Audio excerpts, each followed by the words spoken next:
Assalamualaikum warahmatullahi wabarakatuh.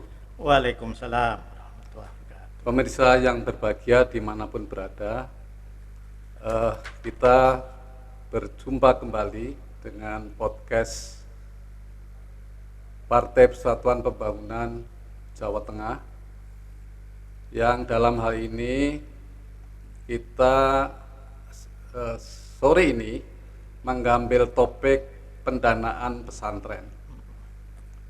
Hadir di tengah-tengah kita bersama yaitu beliau Bapak Haji Arsul Sani, SH MSI, yang saat ini menjabat sebagai Wakil Ketua MPR RI, juga Wakil Ketua Umum Partai Persatuan Pembangunan. Assalamualaikum Pak Arsul. Waalaikumsalam warahmatullahi wabarakatuh. Pak Sahir, sehat selalu Pak. Alhamdulillah. Gimana Pak perjalanan jauh dari Jakarta, Jogja, kemudian ke Semarang, kemudian nanti sebentar lagi ada pertemuan dengan para alim ulama di MAJT Semarang? Ya, alhamdulillah, meskipun kemarin dari Jakarta ke Jogja dan kemudian pagi ini disambung dengan berbagai kegiatan, setelah itu perjalanan Jogja ke Semarang untuk beberapa silaturahmi, pertemuan dengan pejabat publik maupun para alim ulama. Alhamdulillah masih diberi tenaga dan kesehatan untuk terus berjuang, memperjuangkan aspirasimu perjuanganku sesuai moto P3 Jawa Tengah. Alhamdulillah. Pak Arsul, belum lama ini, sekitar 1 bulan yang lalu, yaitu tepatnya tanggal 2 September 2021, Peraturan Presiden Republik Indonesia nomor 82 tahun 2001 tentang pendanaan penyelenggaraan pesantren itu terbit. Ini sebagai tindak lanjut daripada Undang-Undang nomor 18 tahun 2019, yaitu tentang pesantren, khususnya berkaitan dengan pasal 48 ayat 1, kemudian pasal 49 ayat 2 berkaitan dengan pendanaan pesantren. Saya ingin minta penjelasan dari Pak Arsul sebagai anggota DPR RI, yang saya yakin Pak Arsul banyak mengetahui tentang perjalanan daripada undang-undang pesantren ini sampai turunnya peraturan presiden. Ini bagaimana sih Pak Arsul, peraturan presiden dan sebelumnya undang-undang tentang pesantren ini kok sampai bisa muncul? Apakah ini sudah cukup lama diperjuangkan, yaitu inisiatif daripada anggota DPRD, atau memang ini keputusan daripada pemerintah? Ya, Pak Sahir, jadi kalau kita bicara kehadiran negara untuk lembaga pendidikan keagamaan yang kita sebut pondok pesantren itu, ini merupakan perjalanan yang panjang. Kenapa saya katakan panjang? Karena telah dimulai bahkan di masa DPR periode 2009-2014. Jadi kalau kita bicara perpres itu sendiri, itu hanya satu buah perjalanan saja, hasil dari sebuah perjalanan, tapi itu pun belum hasil akhir. Hasil akhirnya kan nanti bagaimana kemudian perpres tersebut diimplementasikan secara nyata, misalnya dalam bentuk kebijakan anggaran, baik di tingkat pusat maupun nanti di tingkat daerah masing-masing. Nah, perjalanan panjang itu bisa kita tarik dari ikhtiar Partai Persatuan Pembangunan. Ya, kalau di DPR RI itu sejak periode 2009-2014 sudah pada saat itu mengusulkan adanya sebuah rancangan undang-undang terkait dengan lembaga pendidikan keagamaan dan pondok pesantren. Tetapi di periode 2009-2014 itu tidak tergarap dengan baik.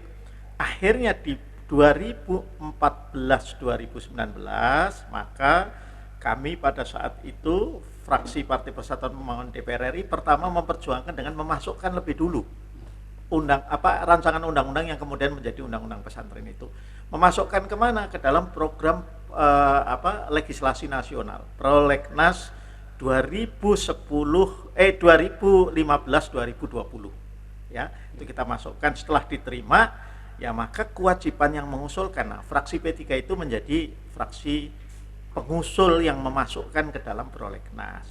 Saya alhamdulillah pada saat itu kemudian kita usulkan secara resmi ke Balik, itu salah satu yang menandatangani.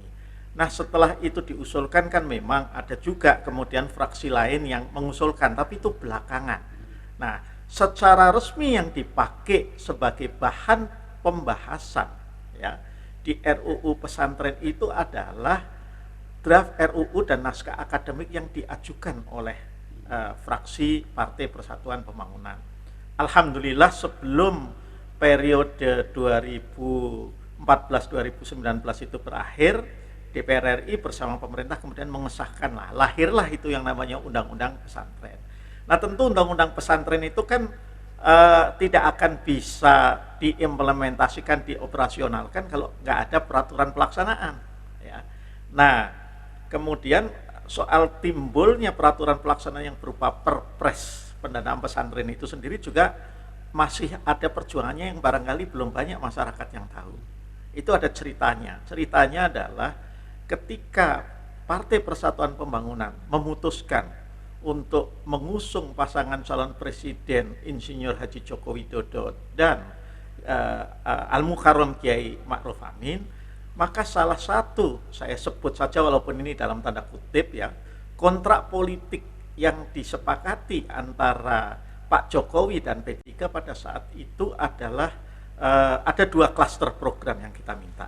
Yang pertama adalah klaster program penguatan lembaga pendidikan keagamaan dan pondok pesantren. Kenapa itu kita minta? Ya karena undang-undangnya baru saja kita sahkan. Nah, kita kan tidak ingin hanya berhenti sampai di undang-undang. Maka kalau kita lihat di baik visi misi dan kemudian turunannya di program, ada berbagai program itu ya. Nah, yang kedua adalah klaster program penguatan ekonomi kerakyatan atau yang waktu itu kami pakai istilah ekonomi keumatan gitu.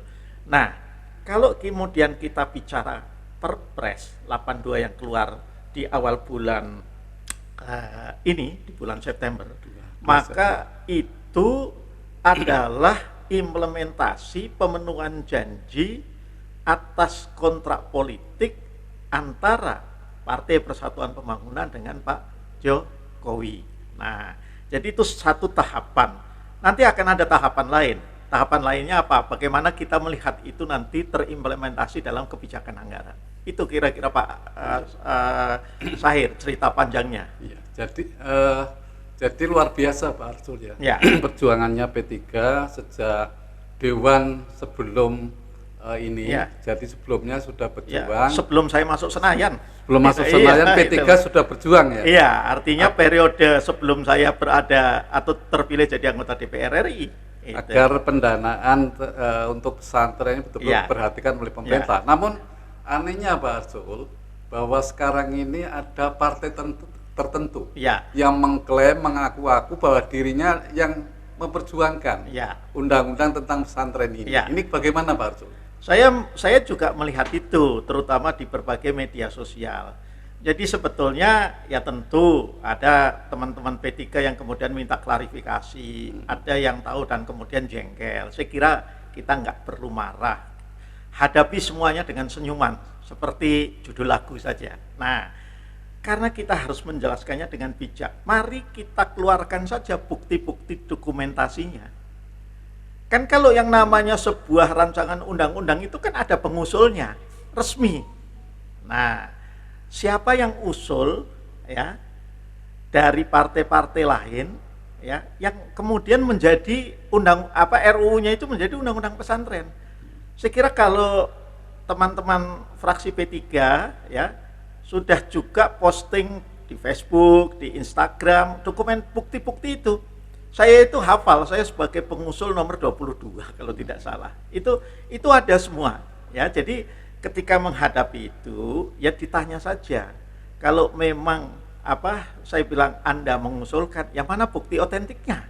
Itu. Nah, kalau P3 ditanya mana bukti otentiknya P3 mengusulkan, nanti kita keluarkan bukti otentiknya. Itu semua ada kok. arsipnya di DPR juga bisa kita lihat itu. Iya, iya.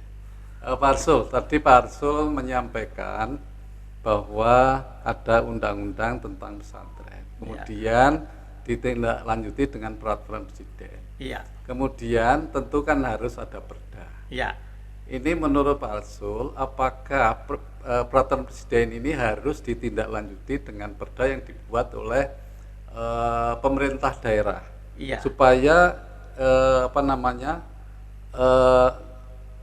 anggaran dari APBN itu Iya. bisa turun. Ya. Ini menurut Pak Arsul bagaimana?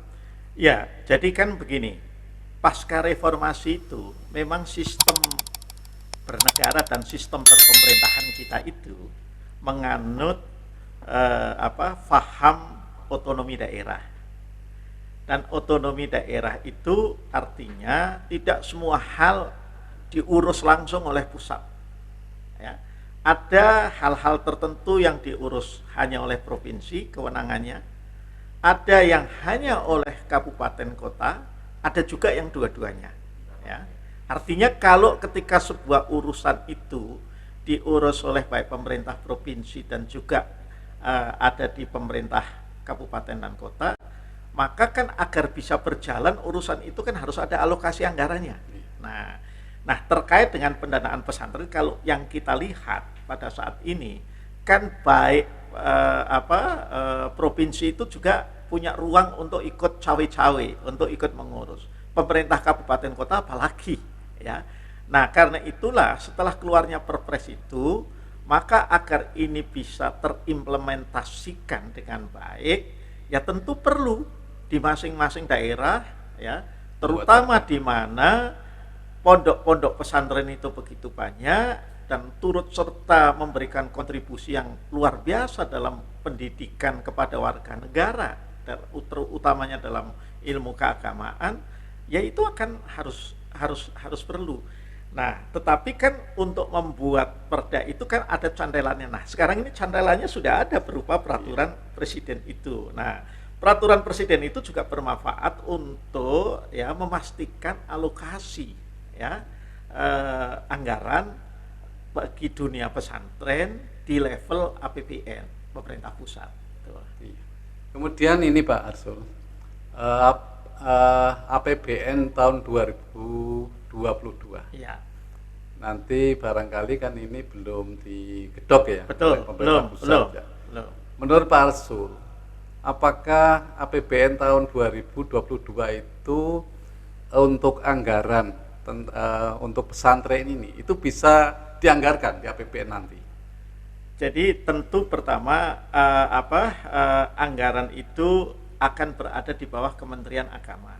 Ya, memang yang dibahas di DPR itu tidak sampai satuan tiga. Satuan tiga itu artinya untuk pesantren dan pesantrennya ini itu sekian, itu tidak seperti itu. Tetapi dengan keluarnya Perpres itu, ya maka anggaran itu ya tentu ada, karena belum ada Perpres, bahkan belum ada undang-undang saja kan ada anggaran untuk itu, ya hanya barangkali sedikit, karena di Kementerian Agama kan ada Direktorat Pondok Pesantren. Nah, jadi dengan Perpres itu mestinya kebijakan anggaran ya yang dialokasikan oleh negara untuk membuktikan bahwa negara ini hadir lebih banyak lah dalam sisi jumlah bantuan finansialnya, ya itu akan terlihat di dalam nanti APBN yang diketok. Nah tapi memang Pak Syahir, saat ini kan masih pandemi, jadi kita tidak bisa menilai soal perhatian itu ketika keadaan negara ini sebenarnya lagi dalam keadaan abnormal, normal, lagi abnormal karena masih situasi pandemi COVID. Tetapi dan ini tentu membutuhkan perjuangan, termasuk perjuangan P3 untuk memastikan dari waktu ke waktu alokasi anggaran untuk dunia pendidikan pesantren ini akan lebih besar, karena dunia pendidikan pesantren itu adalah bagian dari dunia pendidikan. Di dalam konstitusi kita ya minimal 20% dari APBN kita itu harus untuk dunia pendidikan. Nah, karena itulah yang kita harus yakinkan bahwa untuk alokasi pesantren itu harus makin membesar, sebagaimana pemerintah juga memperbesar alokasi anggaran untuk pendidikan yang umum itu. Pertama saya matur nuwun sangat siang hari ini atau siang menjelang sore ini bisa nge-podcast bersama untuk memberikan pencerahan tentang pendanaan pesantren ini. Kita mulai dari sejarah legislasinya ya. Mudah-mudahan dengan podcast ini akan memberikan pengetahuan tentu bagi warga masyarakat kita, wabil khusus yang merupakan pemangku pendidikan pondok pesantren. Mudah-mudahan nanti bisa kita lanjutkan lebih jauh ketika kemudian RAPBN 2022 itu sudah diketok sehingga kita bisa membahas berapa jumlah anggarannya. Terima kasih, matur suwun Pak Sayo. Kemudian dari saya akhiri sekian. Wassalamualaikum warahmatullahi wabarakatuh. Waalaikumsalam warahmatullahi wabarakatuh.